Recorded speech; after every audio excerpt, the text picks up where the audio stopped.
mày xuống khá chỉ có ông trai chọn hà nó đi cho ông được gọi bên để hong và thường đi chọn nên hà nó kháอยู่ที่เวงไล่ค่ะแต่เดี๋ยวก็มากขึ้นเขาเห็นจันทร์สอนว่าอยู่ที่เก่งใหม่ที่เมืองไทยในค่ะเนาะก็เลยผัดออกขึ้นมาตั้งแต่อายุ19เลยมาอยู่ฮังกวยที่เมืองไทยนั่นค่ะเนาะพอจนแต่ได้มาถึงเลยวันนี้ได้ก็เลยทดลองอยากใจเลยลองคำใจทั้งนำนั่นค่ะเนาะก็เมื่อ2 ปีป่นนั่นค่ะเนาะจะหนึ่งกว่าเหตุการณ์เนี่ยก็คำจังให้ถือเลือกการเรียนค่าใครเฮ็ดแล้วก็ค่าเลยเลือกว่า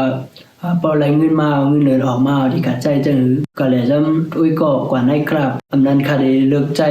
เก็บเงินนั้นไว้แต่ดีกว่า10ขึ้นเฮ็ดแทงหมื่นเปิ้นนั่นขนาดเนาะยันเพราะว่าค่าเป็นคนก่อนนึงที่อันคนดังเฮินส่งเฮ็ดแล้วได้เก็บเงินนั้นก็ค่าเลยเฮ็ดนั่นเนาะแล้วก็ขายามวนว่าค่าที่อายุก็เล็กอยู่แล้วก็ไปเตรียมทนไปมีเอียงแล้วก็ค่ากว่าจอมตั้งหลังเงินนั่นขนาดเนาะจอมหาเงินดีๆกับมีเยอะหมายไปเรียนมาวันป่นมา2 ปีอันที่อันค่าไรได้ก็ค่าที่จุกไว้อยู่ที่เก่าไปเฮียงไรตอนที่กว่าเลือกการที่อันหรือเจ้าก็ใครเฮ็ดก็ไปเป็นละยันเบิ่มมีเยอะหมายยันเบิ่มมีตั้งคัดใจเลยเป็นกว่าจังนั้นนั่นขนาดเนาะย้อนให้กูก็ที่อันติ๊กตัววิดีโออันไหนอยู่อันลำลองได้ก็น้องๆที่อันอาสาไปเต็มนั่นขนาดเนาะตั้งยังหมายถึงเจ้าเก่าไว้ให้สูงๆแล้วก็คัดใจเลือกไปที่ตั้งอันตรงเจ้าเก่ากว่าถึงที่นั้นอย่าไปใจข้าวยามเตียนลูกจ่อวันมื้อไหนก็พอจนขนาดเนาะมันก็มั่นใจที่สุดมันในจัดปานนั้นขนาดเนาะแล้วก็ข้าเป็นคนก่อนนึงเตียนใครจอมหาสอหาตัวเจ้าเก่าว่า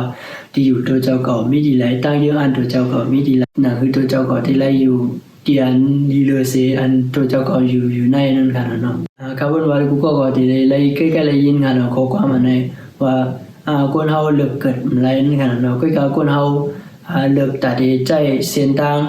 ตัดกว่าถึงที่ยังหมายเฮาเลยนั่นค่ะเนาะก็คลายหันคนใต้เฮาก็มานำล้วนใต้นั่นค่ะเนาะเข้าฮัดตังยังหมายเขาครับ